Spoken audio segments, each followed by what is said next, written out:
Well, doesn't the French President need to harden up? It's been more than a week now since Australia announced the nuclear submarine deal with the US and the UK, but Emmanuel Macron is still having a tantrum about losing his $90 billion diesel sub deal. He's been lashing out at all three countries, not just Australia, for a week now. At the start, he recalled his ambassadors. He then tried to sabotage Australia's negotiations for a new free trade agreement with the EU. And now he's ignoring calls from our Prime Minister.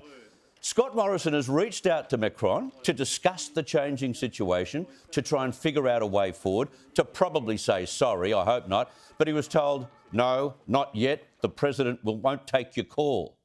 How petty and childish can you be? And we know Mr Macron is taking calls because he spoke with the US President yesterday.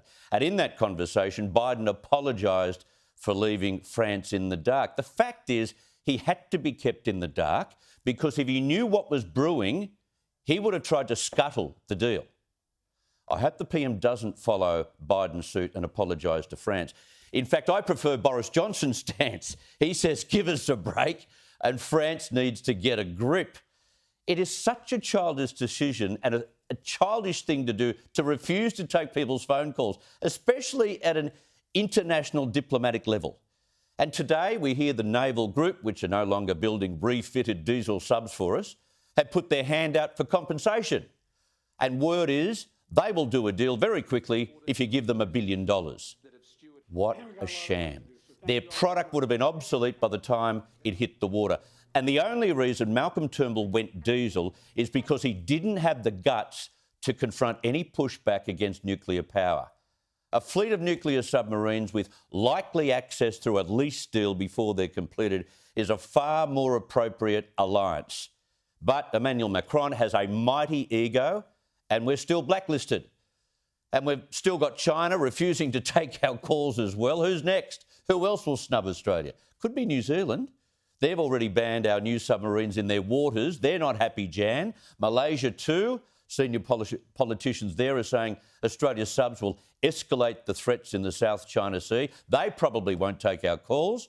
So maybe we need a new diplomatic liaison because we're on the nose with a whole heap of nations. Here is an idea, a very Friday idea, to appeal to the egos of some of these childish world leaders. What's Jennifer Hawkins up to these days, the former Miss Universe? Let's make her our international peacemaker. Send her to France. I bet Macron will not only take a call, he'll be whining and dining her in about 24 hours. She'd be a hit with all those European politicians. She could nail the free trade deal in no time. Then we could send her to Beijing. She'd have Xi Jinping eating out of her hand. When you face childish egos, you've got to find a childish resolution. But you know what? It is about time the clique of powerful nations took notice of what Australia was doing.